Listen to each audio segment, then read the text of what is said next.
আমি জাতির পিতা বঙ্গবন্ধু শেখ মুজিবুর রহমানের প্রতি শ্রদ্ধা জানাচ্ছি।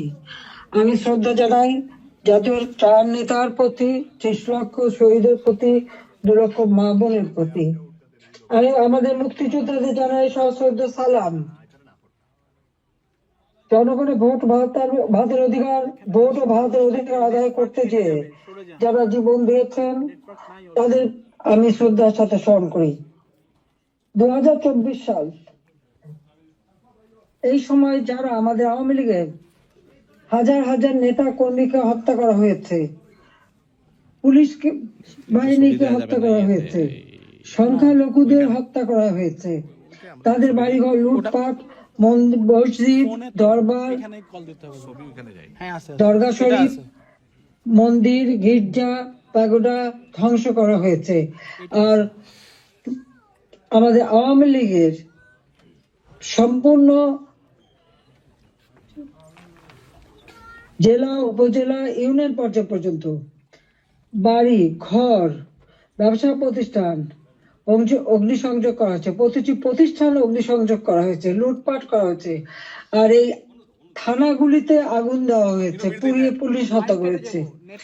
কাজে বর্তমান যারা শাহাদাত বরণ করেছে, যারা এই ধরনের ঘটনার শিকার হয়েছে, ছাত্র, শিক্ষক, আইনজীবী, সাংবাদিক, বুদ্ধিজীবী এবং আমাদের আওয়ামী লীগের নেতা কর্মী, পুলিশ বাহিনী সহ আনসার বিডিপি যারা মৃত্যুবরণ করেছে, আমি তাদের সকলের আত্মার মাগফিরাত কামনা করি, পরিবারের প্রতি আমার সমবেদনা জানাই। আমি জাতীয় চার নেতার প্রতি শ্রদ্ধা জানাই। 15ই আগস্ট বাঙালির জীবনের একটা কলঙ্কময় অধ্যায়। সেদিন হারিয়েছে আমি আমার বাবা, মা, ভাই সকলকে। আমার মা বেগম ফজিলাতুন্নেসা, আমার 3 ভাই কামাল জামাল রাসেল, কামাল জামালের নবপরিণীত বধূ সুলতানা রুজি, আমার একমাত্র চাচা শেখ আবু নাসের, মুক্তিযোদ্ধা আমাদের শেখ ফজলুল হক মনি, তার অন্তঃসত্ত্বা স্ত্রী, আব্দুল রাব সানিয়াবাদ, তার 13 বছর মেয়ে বেবি, 4 বছরের নাতি সুকান্ত, 10 বছরের ছেলে আরিফ, তার ভ্রাতুষ পুত্র ভাগ্নে সহ 15 আগস্টে যারা শাহাদাত বরণ করেছেন, আমি তাদের আত্মার মাগফিরাত কামনা করি। আমার বাবার military secretary brigadier Jamil Uddin এবং পুলিশ অফিসার সিদ্দিকুর রহমানকে আমি শ্রদ্ধা জানাই। আজকে আমি আপনাদের সাথে কথা বলতে চেয়ে বারবার মনে পড়ছে যে বাংলাদেশের প্রতিটি অর্জনের সাথে আমাদের প্রবাসী বাঙালিদের অবদান রয়েছে। সে আগরতলা ষড়যন্ত্র মামলা থেকে জাতির পিতাকে মুক্ত করা থেকে শুরু করে আমাদের মহান মুক্তিযুদ্ধে, এবং সেই 2007 সালে যখন আমাকে দেশে ফিরতে বাধা দিয়েছিল তখনকার সরকার, সে সময়ও আপনাদের সকলের সহযোগিতা পেয়েছি। আজকেও যখন বাংলাদেশ অত্যন্ত একটা কঠিন সময়ের মধ্য দিয়ে যাচ্ছে, একটা ফ্যাসিস্ট সরকারের অধীনে বাংলাদেশের মানুষের মৌলিক অধিকার, বেঁচে থাকার অধিকার সবই হরণ করা হয়েছে। সারা বাংলাদেশ জ্বলছে, প্রতিটি প্রতিষ্ঠান আগুন দিয়ে পোড়ানো। সেই অবস্থায়ও প্রবাসীরা আজকে নির্যাতিত নিপীড়িত মানুষের পাশে আছেন। আমি আপনাদের প্রতি কৃতজ্ঞতা জানাই, আন্তরিক ধন্যবাদ জানাই এই চরম দুঃসময়ে মানুষের পাশে দাঁড়ানোর জন্য। বাংলাদেশ, যে বাংলাদেশকে আমরা গড়ে তুলেছিলাম জাতির পিতার স্বপ্নের বাংলাদেশ হিসেবে, ক্ষুধা দারিদ্র্যমুক্ত বাংলাদেশ হিসেবে, অর্থনৈতিকভাবে বাংলাদেশ উন্নত হয়েছিল, কিন্তু আজকে আমরা দেখি যে একে একে সব ধ্বংস করা হয়েছে। আজকে এমন একটা সরকার ক্ষমতায় যাদের হাতে এদেশে 30 লক্ষ মানুষ শহীদ হয়েছে, আমাদের বুদ্ধিজীবীদের হত্যা করা হয়েছে। এই 14 ডিসেম্বর বুদ্ধিজীবী হত্যা দিবস, সেই সময় ওই নিজামী, মুজাহিদ থেকে শুরু করে এরা তো বিদ্যালয় সহ বিশ্ববিদ্যালয় থেকে শিক্ষক, ইঞ্জিনিয়ার, ডাক্তার সকল বুদ্ধিজীবীদেরকে তুলে নিয়ে যে নির্মমভাবে হত্যা করা হয়। বাংলাদেশকে মেধা শূন্য করার একটা চেষ্টা করা হয়েছিল সেই সময়। একদিকে পাকিস্তানি হানাদার বাহিনী, তাদের গণহত্যা, আর সেই সাথে সাথে এই দলবদল রাজাকার আর শামস বাহিনী বানিয়ে আমাদের একদিকে গণহত্যা, পাকিস্তানি হানাদার বাহিনীকে সহযোগিতা করা, অপরদিকে বুদ্ধিজীবীদের হত্যা করেছিল, যারা সেই ডিসেম্বর মাসের 14 তারিখ মানে 10 তারিখ থেকে 14 তারিখ পর্যন্ত কয়েক শত বুদ্ধিজীবীকে নির্মম ভাবে হত্যা করে। আমি তাদেরও আত্মার শান্তি কামনা করি, মাগফিরাত কামনা করি। আমরা আওয়ামী লীগ 75 সালের পর 21 বছর পরে আমরা সরকার গঠন করি, জনগণের সেবা করি। 2008-এর নির্বাচনে আমরা জয়ী হই। সেই নির্বাচনে আওয়ামী লীগ এককভাবে 233টা সিট পায়, আর বিএনপি পেয়েছিল মাত্র 30টা সিট। জনগণের ম্যান্ডেট নিয়ে আমরা সরকার গঠন করে জনগণের কল্যাণে কাজ শুরু করি, যার ফলে এদেশের জনগণ 2014 সালের নির্বাচন, 2018 সালের নির্বাচন এবং 2024 সালের নির্বাচনে স্বতঃস্ফূর্ত ভাবে একটা অবাধ, নিরপেক্ষ, সুষ্ঠু নির্বাচনের মাধ্যমে বাংলাদেশ আওয়ামী লীগকে বারবার ভোট দিয়ে তাদের সেবা করার সুযোগ দিয়েছে। আমি বাংলাদেশের জনগণের প্রতি শ্রদ্ধা জানাচ্ছি। দুর্ভাগ্যের বিষয় হলো 2024-এ সরকার গঠন করার পর আমরা সব দেশকে এগিয়ে নিয়ে যাচ্ছি। এই বাংলাদেশকে একটা যুদ্ধ বিধ্বস্ত বাংলাদেশ গড়ে তুলে জাতির পিতা বঙ্গবন্ধু শেখ মুজিব উন্নয়ন একটা স্বল্পোন্নত দেশ হিসেবে প্রতিষ্ঠা করে দিয়েছিলেন, যেটা আন্তর্জাতিকভাবে স্বীকৃত, জাতিসংঘ কর্তৃক স্বীকৃত ছিল। সেই স্বল্পোন্নত দেশকেই আওয়ামী লীগ সরকার গঠন করার পর 2009 সাল থেকে 24 সাল এই সময়ের মধ্যে, বিশেষ করে 2021 সালে 20 সালে যখন আমরা জাতির পিতার জন্ম শতবার্ষিকী উদযাপন করি, 21 সালে যখন স্বাধীনতা সুবর্ণ জয়ন্তী উদযাপন করি, সেই সময় বাংলাদেশকে আমরা উন্নয়নশীল দেশের মর্যাদায় অধিষ্ঠিত করি। অর্থাৎ যেখানে বাংলাদেশ যেখানে জাতির পিতা বাংলাদেশকে রেখে গিয়েছিলেন, সেই জায়গা থেকে আমরা জাতির পিতার আদর্শ ধারণ করে তার পদাঙ্ক অনুসরণ করে বাংলাদেশকে আমরা উন্নয়নশীল দেশের মর্যাদা এনে দিই, জনগণের মৌলিক চাহিদা পূরণ করি, দারিদ্রের হার 41 ভাগ থেকে 18.7 ভাগে নামিয়ে আনি, হত দরিদ্র যা 25.1 ভাগ ছিল সেটা আমরা 5.6 ভাগে নামিয়ে আনি। আমাদের লক্ষ্য ছিল বাংলাদেশ সম্পূর্ণভাবে অতি দারিদ্র মুক্ত হবে, আর সেই লক্ষ্য নিয়ে ব্যাপক কর্মসূচি বাস্তবায়ন করি। প্রতিটি গ্রামকে শহরে রূপান্তর করি, ঘরে ঘরে বিদ্যুৎ পৌঁছে দিই, খাদ্য নিরাপত্তা নিশ্চিত করি, দরিদ্র মানুষের জন্য বিনা পয়সা খাদ্য বিতরণ, মধ্যবিত্ত নিম্নবিত্ত তাদের জন্য, এখন নিম্নবিত্তদের জন্য 15 টাকায় চাল, আর মধ্যবিত্ত বা যারা স্বল্প আয়ের তাদের জন্য 30 টাকা চাল যাতে কিনতে পারে এবং ডাল, তেল, লবণ সহ কিনতে পারে। 1 কোটি পারিবারিক কার্ড আমরা তৈরি করে দিই টিসিবির মাধ্যমে, যাতে যারা ফিক্সড ইনকাম গ্রুপ, সীমিত আয়ের মধ্যে দিয়ে চলতে হয়, তাদের জন্য এই দ্রব্যমূল্যের উচ্চ মূল্যে তারা যেন কোনো মতে কষ্ট না পায়, সেদিকে লক্ষ্য রেখে আমরা সেই পদক্ষেপ নিয়েছিলাম। আমাদের লক্ষ্যই ছিল ক্ষুধা দারিদ্র্যমুক্ত বাংলাদেশ গড়ে তোলা। গৃহহীন ভূমিহীন মানুষকে আমরা বিনা পয়সায় ঘর করে দিই। বাংলাদেশের 58টা জেলা সম্পূর্ণভাবে ভূমিহীন গৃহহীন মুক্ত হয়, সেখানে কোনো মানুষ ভূমিহীন গৃহহীন ছিল না, আর বাকিগুলিও করে দেওয়ার কাজ চলমান ছিল। আমরা এই বছরেই বাংলাদেশকে ভূমিহীন গৃহহীন মুক্ত একটা মানব কল্যাণে রাষ্ট্র হিসেবে গড়ে তুলতে পারতাম, কিন্তু আমাদের দুর্ভাগ্য যে চরম ভাবে একটা চক্রান্ত শুরু হয়। এই চক্রান্তটা যে করা হয়েছিল সেটা আপনারা নিজেরাই জানেন, যে এখানে ডক্টর ইউনূস সে বহুদিন থেকে চেষ্টা করেছিল, 2007 দল করার চেষ্টা করেছিল, ব্যর্থ হয়েছিল, এরপর সে ষড়যন্ত্রে লিপ্ত হয় এবং সে নিজেই বলেছে, যখন জাতিসংঘে গিয়েছিল বিল ক্লিন্টন ফাউন্ডেশনের এক অনুষ্ঠানে বিল ক্লিন্টনের সঙ্গে পরিচয় করার সময় সে বলেছিল যে 2024 জুলাই 7 তারিখ থেকে যে কোটা আন্দোলন শুরু হয়, এটা কোনো ছাত্র জনতার আন্দোলন ছিল না, এটা ছিল তার মেটিকুলাসলি ডিজাইন করা একটা পরিকল্পিতভাবে আন্দোলন, যার মাধ্যমে আমাকে ক্ষমতাচ্যুত করে এবং তার মাস্টার মাইন্ড দিয়ে সে পরিকল্পনা করে এটা করেছিল। কথাটা বাস্তব, কারণ কোনো কোটা ছিল না, সব দাবি মানা হয়ে গেছিল।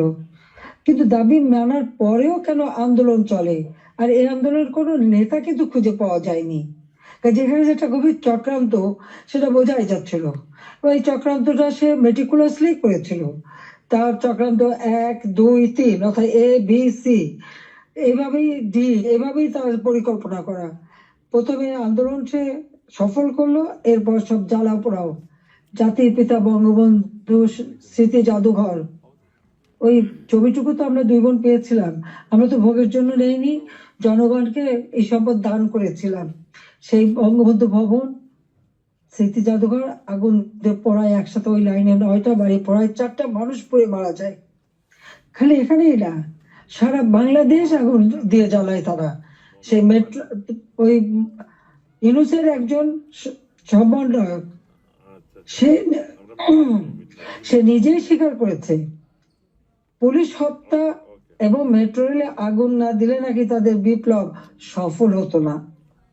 তো পুলিশ হত্যা এবং মেট্রো রেল আগুন দেওয়া, অর্থাৎ শুধু মেট্রো রেল না, যে কটা প্রতিষ্ঠানে আগুন দিয়েছে, বিটিভি থেকে শুরু করে আমাদের সেতু ভবন, সড়ক ভবন, দুর্যোগ মন্ত্রণালয় ভবন, সবই তাদের ওই পরিকল্পনার অংশ। এবং সেই সাথে বঙ্গবন্ধু ভবন থেকে শুরু করে আওয়ামী লীগের সকল নেতা কর্মীদের বাড়ি ঘর, ব্যবসা প্রতিষ্ঠান সব অগ্নি সংযোগ করে পুড়িয়ে দেওয়া হয়েছে। এমনকি নরসিংদীতে আপনারা দেখেছেন, জেল ভেঙে দিয়ে সেখান থেকে সমস্ত কয়েদি, জঙ্গি, সন্ত্রাসী তাদেরকে ছেড়ে দেওয়া হয়েছে।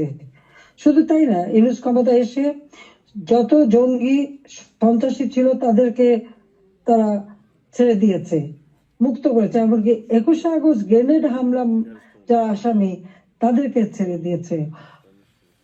হলি অটিজেনে যেখানে জঙ্গি হামলা হয়, আমরা সেই হামলা মোকাবেলা করে সেখানে কিছু মানুষ উদ্ধার করি, কিন্তু অনেক মানুষকে তারা হত্যা করে। সেই অপরাধী জঙ্গি সন্ত্রাসী যাদের বিচার হয়েছিল, সাজাপ্রাপ্ত, তাদেরকেও মুক্ত করে দেয়। মানে এটা কোন ধরনের কাজ আমরা জানি না। আর দেখা যাচ্ছে যে শুধু আগুন দিয়ে পোড়াচ্ছে না, বাড়ি ঘর সম্পত্তি লুটপাট করা এবং তারপরে অগ্নিসংযোগ করা, সংসদ ভবনে আক্রমণ, সেখানে ভাঙচুর করা, চিফ জাস্টিস তাকে অপমান করে, লাঠি সোটা নিয়ে তাকে অপমান করে তাকে পদ থেকে বাধ্য করা, নির্বাচন কমিশন, পাবলিক সার্ভিস কমিশন, মানবাধিকার কমিশন করে এক এক প্রতিষ্ঠান, প্রত্যেকটা প্রতিষ্ঠান ধ্বংস করেছে। সকলকে সেখান থেকে বাধ্য করেছে পদত্যাগ করতে। আওয়ামী লীগের নেতাকর্মী শুধু না, আমাদের যারা বুদ্ধিজীবী, সাংবাদিক, 300 সাংবাদিকের অ্যাক্রেডিটেশন কার্ড বাতিল, চাকরিচ্যুত। 106 জন সাংবাদিকের বিরুদ্ধে হত্যা মামলা। এখন প্রায় শত সাংবাদিক গ্রেপ্তার, বন্দী। আওয়ামী লীগের কয়েক হাজার নেতা কর্মী, প্রায় 4-5 হাজার নেতা কর্মী তাদেরকে হত্যা করেছে, আহত করেছে।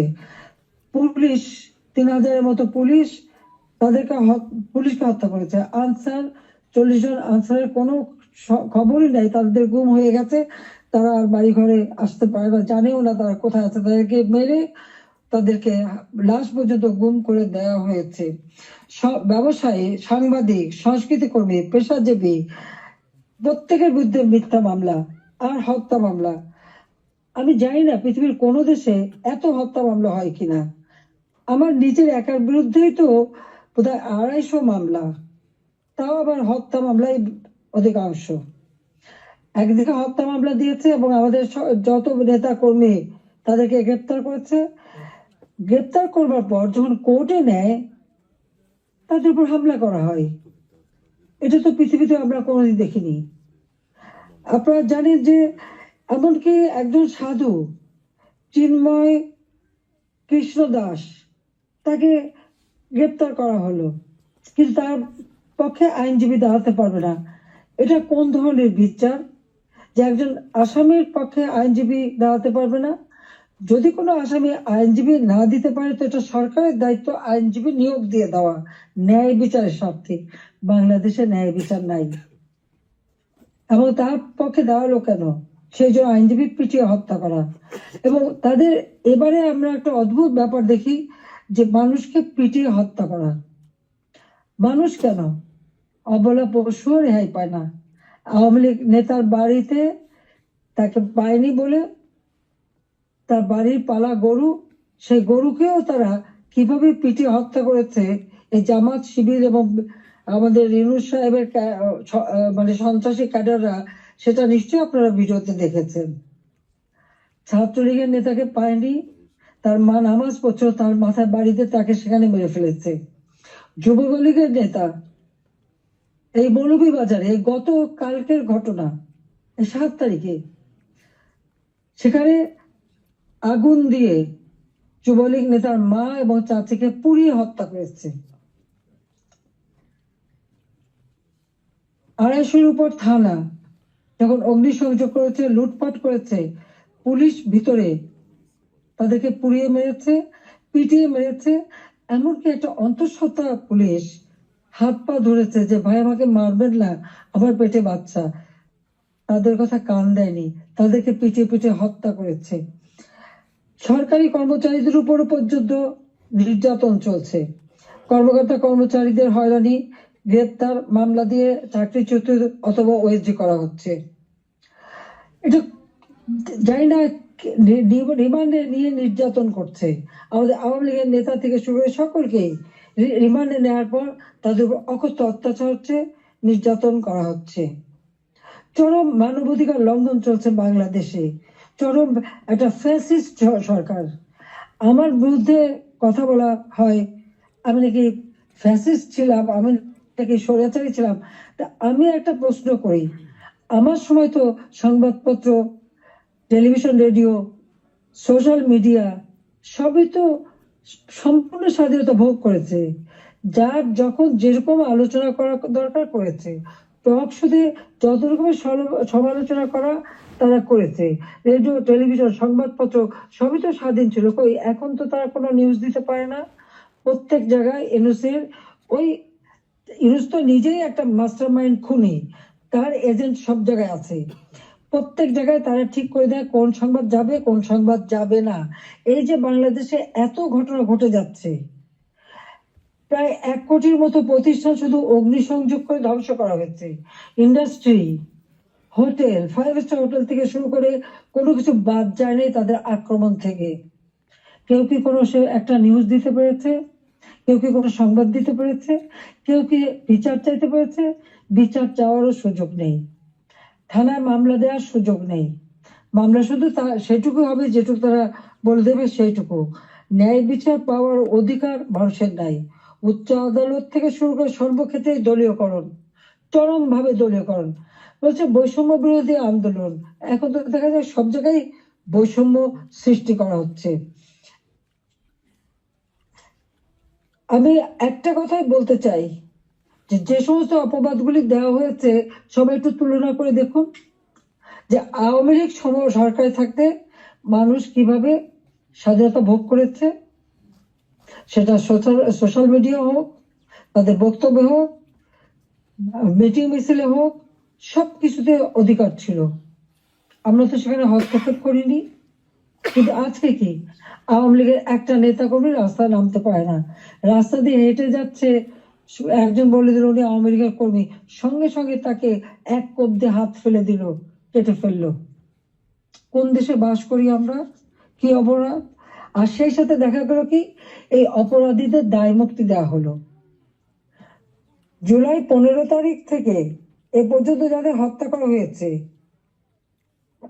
লুটপাট, অগ্নিসংযোগ, মানুষ হত্যা, ছাত্র হত্যা, প্রতিটি শিক্ষা প্রতিষ্ঠানে লুটপাট, তাদের সেখানে তাদের উপর নির্যাতন, শিক্ষকদের উপরে নির্যাতন, ছাত্রদের উপরে নির্যাতন, প্রতিটি জায়গায় নির্যাতন চালানো হচ্ছে।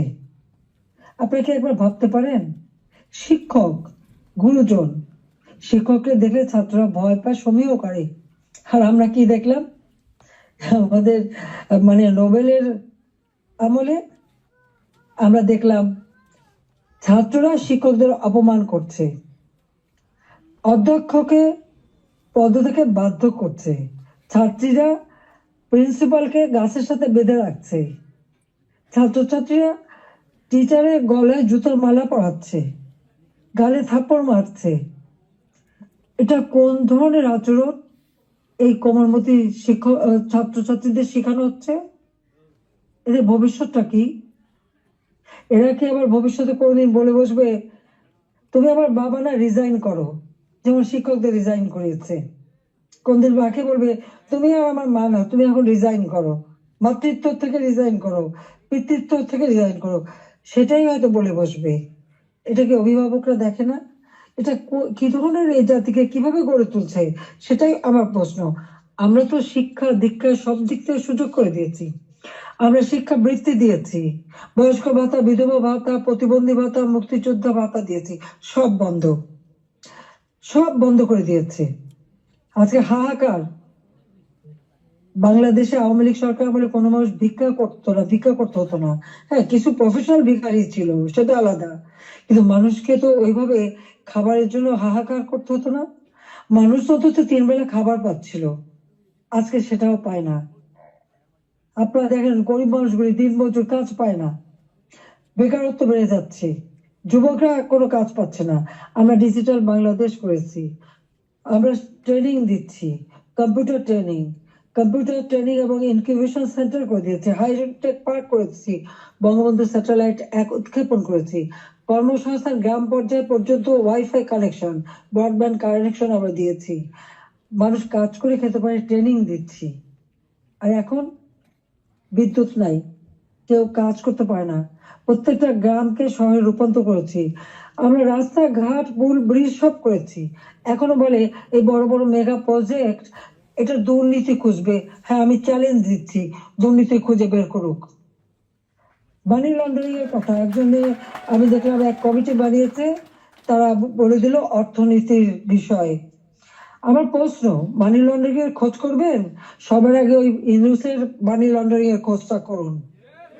কত টাকা পাচার করেছে গ্রামীণ ব্যাংকের, কত টাকা পাচার করেছে গ্রামীণ ফোনের, আগে সেই হিসাবটা বের করেন, তাহলে দেখবো স্বচ্ছ সাথে। নিজের নামে দুর্নীতির মামলা হয়েছে, সেই দুর্নীতি দমন কমিশন, তাদেরকেও পদকে বাধ্য করে দলীয়করণ করা হয়েছে, আর সেই দুর্নীতির মামলা, সব মামলা প্রত্যাহার করে নেওয়া হয়েছে। 666 কোটি টাকা ট্যাক্স, কত সম্পদের মালিক যে এত টাকা ট্যাক্স হয়? সেই ট্যাক্সও তার দেওয়া লাগবে না, সেটাও মাপ।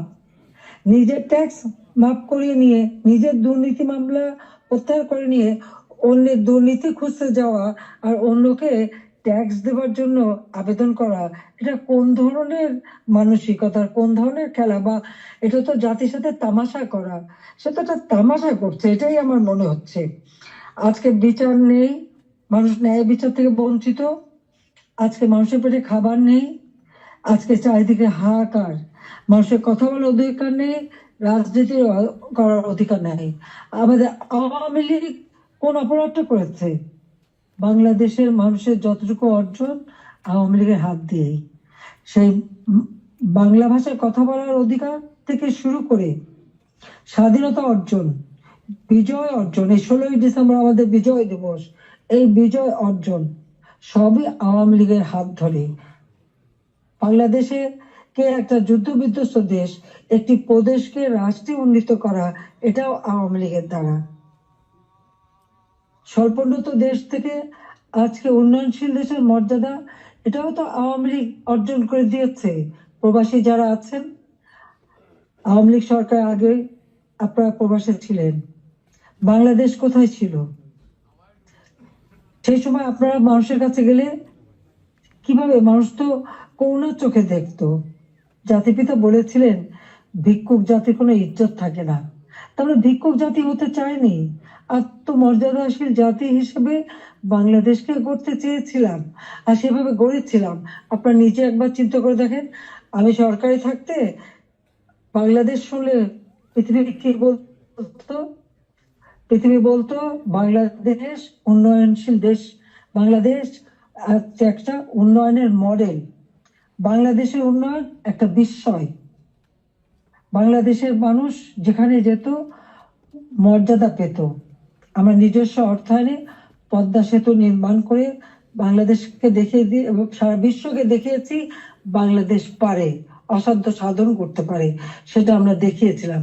কিন্তু আজকে যিনি পদ্মা সেতু টাকাও বন্ধ করেছিলেন একটা এমডি পদে থাকতে পারেননি বলে সরকার বোধে মামলা করে হেরে গিয়েছিল, যিনি লেবারদের অর্থ আত্মসাৎ করে সেই টাকা দুর্নীতি করে লেবার কোর্টে মামলায় সাজাপ্রাপ্ত আসামি হচ্ছে ইউনূস।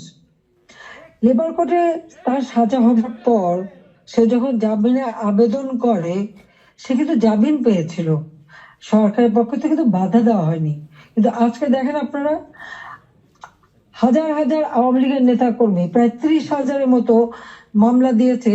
সব মামলা বেশিরভাগ হলো, 90% হলো হত্যা মামলা, কেউ জামিন পাবে না। সে তো সাজা পেয়েও জামিন পেয়েছিল আওয়ামী লীগ সরকারের আমলে। সে নিজে একটু ভেবে দেখুক, আপনারাও বিচার করে দেখেন। আমি বিশ্বের সবাইকে বলতে আপনারাও বিচার করেন। কই আওয়ামী লীগ তো বাধা দেয়নি কোনো। ন্যায় বিচার পাওয়ার অধিকার সকলে আছে, কোর্ট সম্পূর্ণ স্বাধীন ছিল, বিচার বিভাগ স্বাধীন ছিল, কাজে সেখানে মানুষ সেই স্বাধীনতা ভোগ করেছে। কিন্তু আজকে তারা নাকি স্বাধীন করেছে দেশ, চলার স্বাধীনতা নেই, ঘরে শান্তিতে ঘুমাবেন উপায় নেই, চুরি ডাকাতি যে কোনো সময় আপনার ঘরে ঢুকতে পারে, যে কোনো সময় আপনার খোঁজ খবর নিতে, তদন্ত করবে ইত্যাদি। কাদের কে হুকুম দিচ্ছে তার কোনো ঠিকানা নাই। কতগুলি লাঠি সোটা হাতে নিয়ে আপনার ঘরে ঢুকে গেল, অস্ত্র হাতে নিয়ে ঢুকে গেল, অমনি সেখানে ডাকাতি করলো, চুরি করলো, চলে আসলো। আপনি কার কাছে বিচার চাইবেন? কার কাছে বিচার চাইবেন? কোনো বিচার চাওয়ার অধিকার নাই, ন্যায় বিচারের কোনো অধিকার নেই। এমন একটা দুর্বিষহ অবস্থা, আজকে সমস্ত জিনিসের দাম বেড়ে গেছে। আমাদের কথা অত্যন্ত স্পষ্ট, যারা নির্বাচিত জনপ্রতিনিধি আইন করে নির্বাচন কমিশন গঠন করে নির্বাচনগুলি হয়েছে, স্থানীয় সরকার নির্বাচন, জেলা পরিষদ, উপজেলা পরিষদ, ইউনিয়ন পরিষদ, সমস্ত নির্বাচিত প্রতিনিধিরা তাদেরকে এক কলমের খোঁচায় তাদেরকে সরিয়ে দেওয়া হয়েছে, বাড়ি পাঠিয়ে দেওয়া হয়েছে। কেন? তারা তো নির্বাচিত হয়ে মানুষের পাশেই দাঁড়াতো। ঘূর্ণিঝড় গেল, বন্যা গেল, কই কেউ তো যারা এই বন্যায় ক্ষতিগ্রস্ত, ঝড়ে ক্ষতিগ্রস্ত তাদের পাশে তো কেউ দাঁড়ায়নি। তাদের নাম করে টাকা তুলেছে, হাজার কোটি টাকা রিলিফ সংগ্রহ করেছে, কিন্তু কয়টা মানুষকে সাহায্য করেছে? আজকে যদি স্থানীয় সরকারের প্রতিনিধিরা থাকতো, এই জনপ্রতিনিধি তো মানুষের পাশে দাঁড়াতো, কিন্তু সেটা দাঁড়াতে পায়নি। কাজে আমাদের কথা খুব স্পষ্ট, এক কলমের খোঁচায় জনগণের ভোটে নির্বাচিত প্রতিনিধিদের সেই বিদায় দেওয়া, এটা জনগণকে অপমান করা, ভোটারকে অপমান করা। কাজে তাদেরকে আবার স্বস্থানে স্থান করে দিতে হবে। সরকারি কর্মকর্তা কর্মচারী তাদের উপর হয়রানি বন্ধ করতে হবে, গ্রেপ্তার বন্ধ করতে হবে, মামলা থেকে তাদের রেহাই দিতে হবে, চাকরিচ্যুতি করা হলে, বহিষ্কৃতি করা হলে তাদের পুনরায় কাজের ব্যবস্থা করতে হবে। আওয়ামী লীগ সহ সমস্ত রাজনৈতিক নেতা কর্মী, ব্যবসায়ী, সাংবাদিক, সংস্কৃতি কর্মী, পেশাজীবী, শিক্ষক যাদেরকে গ্রেপ্তার করা হয়েছে, মিথ্যা মামলা দেওয়া হয়েছে, সকল মিথ্যা মামলা প্রত্যাহার করতে হবে এবং সকল বন্দীদের মুক্তি দিতে হবে। সেই সাথে সাথে দায় মুক্তি দেওয়া হয়েছে। 15 জুলাইয়ের পর থেকে যারা অপরাধ করেছে তাদেরকে দায় মুক্তি দিয়েছে। এই দায় মুক্তি দিয়ে কিন্তু একটা কাজ করেছে, দায় মুক্তি দেওয়ার অর্থ মানে কি? তার মানে এরা অপরাধী। 15 জুলাই থেকে যে হত্যাকাণ্ড, ছাত্র হত্যা মিছিলে, পুলিশ হত্যা, রাজনৈতিক নেতাকর্মী হত্যা, সাংবাদিক হত্যা, সাংস্কৃতিক কর্মী হত্যা, যতগুলি হত্যাকাণ্ড ঘটেছে, সেই হত্যাকাণ্ডগুলি এবং যতগুলি অগ্নিসংযোগ হয়েছে সেগুলি যারা সংগঠিত করেছে পূর্ণ তদন্ত করে তাদের বিচার করতে হবে। আর এই মিথ্যা মামলাগুলি যাদের বিরুদ্ধে দেওয়া হয়েছে সব মামলা প্রত্যাহার করতে হবে। 15 জুলাই থেকে 8 আগস্ট পর্যন্ত যাদের দায় মুক্তি দেওয়া হয়েছে, এই দায় মুক্তি দেওয়ার কোনো অধিকার নেই, তাদের বিচার করতে হবে। কারণ দায় মুক্তি দিয়ে আমাদের মাস্টার মাইন্ড খুনি ইউনূস সাহেব এটাই প্রমাণ করেছে যে এরা সব অপরাধী, এই সমস্ত অপরাধ তারা করেছে। একই সাথে মিছিল করেছে, ক্লোজ রেঞ্জে গুলি করা হয়েছে, মানুষ মারা হয়েছে। আবু সাঈদের হত্যাকাণ্ড, মুগ্ধর হত্যাকাণ্ড, সব হত্যাকাণ্ডের জন্য কিন্তু এই মাস্টার মাইন্ডেরই দায়ী। কারণ তারাই এই হত্যাকাণ্ড ঘটিয়েছিল, কারণ লাশ ফেলেও সরকার পড়ে যাবে।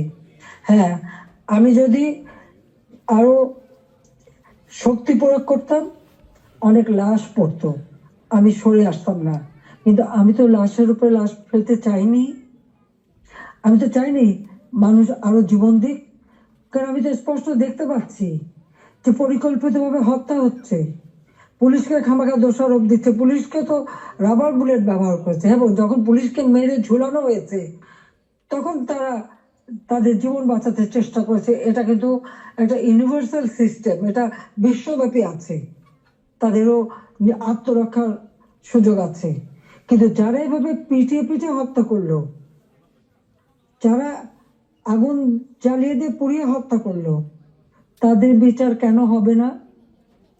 যারা ঘরে ঘরে যে লুটপাট করলো, আগুন দিল, এমপি হোস্টেল, সংসদ ভবন, সেগুলি যারা ভাঙচুর করেছে, প্রত্যেকটা এমপির হোস্টেলের রুম তারা লুটপাট করেছে তালা ভেঙে ভেঙে।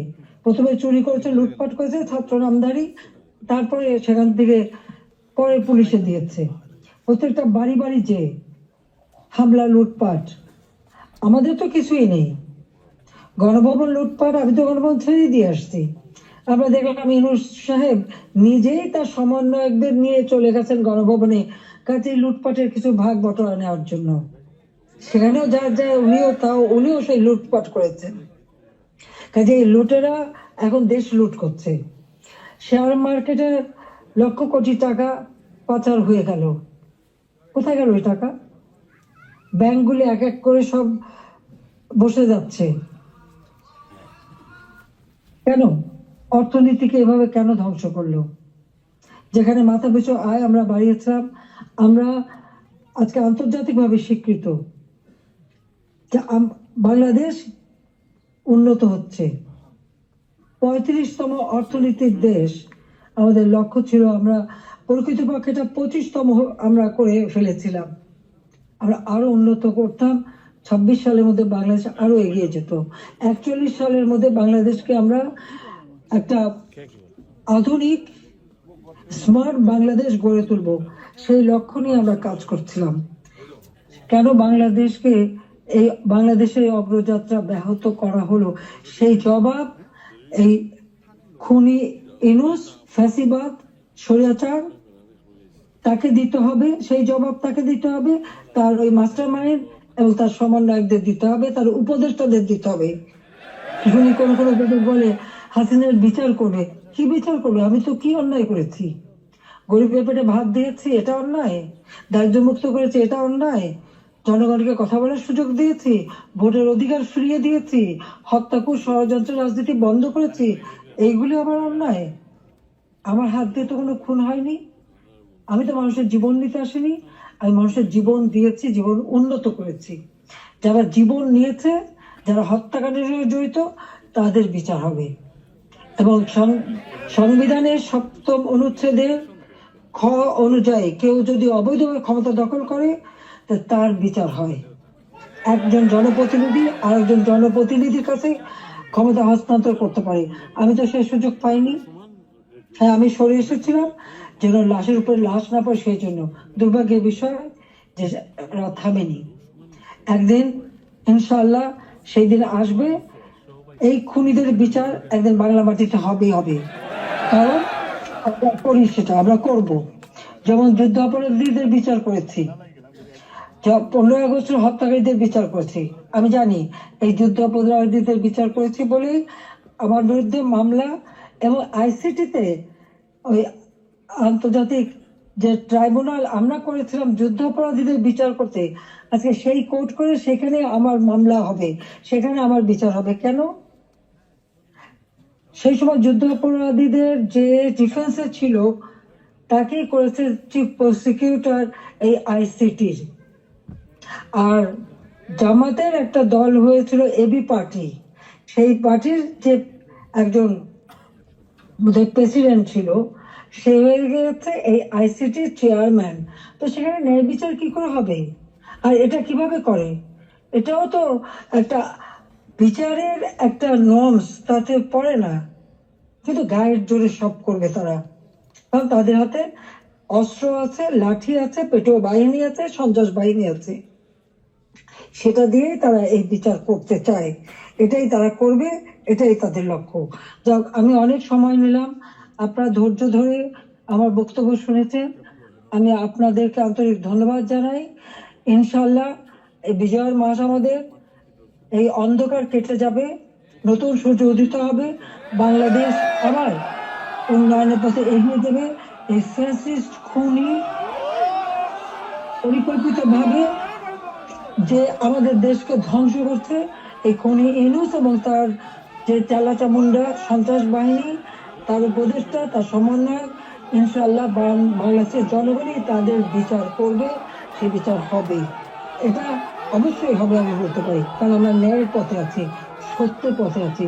আমি জনগণের কল্যাণে কাজ করি, জনগণের ভাগ্য পরিবর্তন করেছিলাম, সেটা নষ্ট করেছে। ইনশাআল্লাহ আবার এদেশের মানুষ জেগে উঠবে, আবার বাংলাদেশের মানুষ বিশ্বব্যাপী মর্যাদা পাবে, সম্মান পাবে। সবাইকে আমি আন্তরিক ধন্যবাদ জানাই, আবারও ধন্যবাদ জানাই আমাদের প্রবাসীদের, আমাদের অর্থনীতিতে আপনাদের অনেক অবদান, আমাদের দেশের অগ্রযাত্রা, দেশের প্রতিটি অর্থনী প্রবাসীদের অবদান রয়েছে, সেজন্য সকলকে আমি আন্তরিক ধন্যবাদ জানাই, কৃতজ্ঞতা জানাই। সকলে ঐক্যবদ্ধ হন, এই ফ্যাসিস্ট স্বৈরাচার ইউনূস সরকারের হাত থেকে দেশ যেন মুক্ত হয়, দেশের মানুষ যেন আবার তাদের সুস্থ জীবন ফিরে পায়, সেই কামনা করে জাতির পিতার স্বপ্নে সোনার বাংলা ইনশাল্লাহ আমরা গড়ে তুলব, সেই প্রত্যয় ব্যক্ত করে আমার বক্তব্য শেষ করছি। খোদা হাফেজ। জয় বাংলা, জয় বঙ্গবন্ধু, বাংলাদেশ চিরজীবী হোক।